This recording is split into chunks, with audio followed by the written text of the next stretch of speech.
The next question that is given to us is the point 3 comma minus 5 lie on line mx minus y is equal to 11. The value of m is okay. पहले वाला question देखते हैं। तो इसमें बोल रहा है कि कोई पॉइंट है 3 कॉमा माइनस 5, वो किसी line m x minus Y equal to 11 पर लाई कर रहे हैं। तो हमको m की वैल्यू क्या होगी हमको निकालनी है, ज्ञात करनी है। ओके, सो सिंपल सी बात, इस टाइप के अगर आपको क्वेश्चन मिल जा रहे हैं तो आपको सिंपल क्या करना है, अगर ये पॉइंट इस लाइन के ऊपर ही लाई कर रहे हैं तो इसी लाइन पे लाई कर रहे हैं तो इसको सेटिस्फाई करना चाहिए इसी क्वेश्चन, क्योंकि इसी लाइन के ऊपर रहने वाले पॉइंट हैं। ठीक है, तो हम सिंपल क्या करें, इनको इस पॉइंट पर सेटिस्फाई करनी चाहिए। तो हमारे पास जो इक्वेशन दी है वो है m x minus y is equal to 11। अब since these two points 3 comma minus 5 lie on this particular line, 3 comma minus 5 lie on this particular line, so x comma y point हमेशा इस form में लिखे जाते हैं। Okay, so x की value यहाँ पे क्या 3 हो गई और वाई की वैल्यू क्या हो गई -5। इसकी वैल्यू उठा के हम इस इक्वेशन में वापस सब्स्टिट्यूट कर दे रहे हैं और देखते हैं क्या होता है। m as it is, x की जगह हम क्या ले सकते हैं 3, वाई की जगह क्या ले सकते हैं यहाँ पे -5 है, is equal to 11। Okay, it is 3m minus into minus is +5 and this is equal to 11। 3m taking 5 to right hand side, right side में जाएगा तो क्या हो जाएगा -5 और 11 माइनस 5 कितना हो गया 6।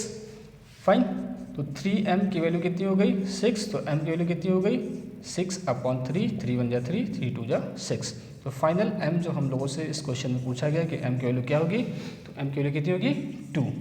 तो ये हमारा आंसर होगा। ठीक है, तो आपने देखा किस तरीके से इसको सॉल्व कर सकते हैं। फाइन, इसमें कोई समस्या आपको होनी नहीं चाहिए।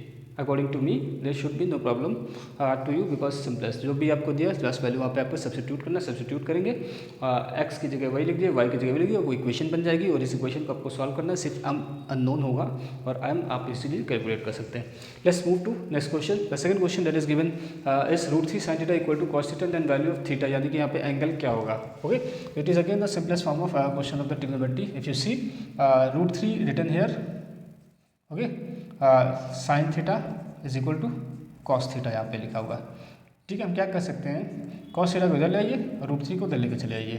ठीक है, तो यहाँ पे बन जाएगा साइन थीटा, इधर नीचे लाएंगे तो इसके नीचे क्या आ जाएगा कॉस थीटा, और ये उधर जाएगा तो 1/√3 बन जाएगा, कहीं ना कहीं ऐसे बन जाएगा।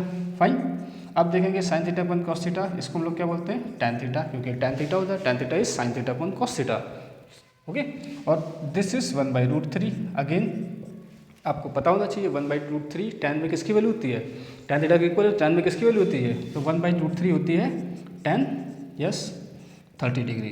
तो यहाँ पे देखोगे तो टैन थीटा की वैल्यू कितनी, टैन 30, तो यहाँ से आपको पता चलेगा थीटा जो एंगल आपसे पूछा कितना है 30 डिग्री। तो ये आपका सेकेंड वाले का आंसर हो जाएगा। ठीक है, तो easily you can get such type of questions. Okay, so quickly revise it. So आपको यहाँ पहला क्वेश्चन में दिया था कि M x minus Y equal to 11 है, ये पॉइंट इस पॉइंट पर लाई कर रहे हैं, तो कैसे आप इसकी वैल्यू m की निकालेंगे। तो हमने यहाँ पे क्या देखा, तो यहाँ पे देखा कि M x minus Y equal to 11 है, तो यहाँ पे वैल्यू हमने सब्स्टिट्यूट कर दी, x की जगह 3, y की जगह -5, और इसको प्रॉपरली सॉल्व कर लिया as linear equation, you will get m equal to 2। Second question given here is √3 sin theta is equal to cos theta.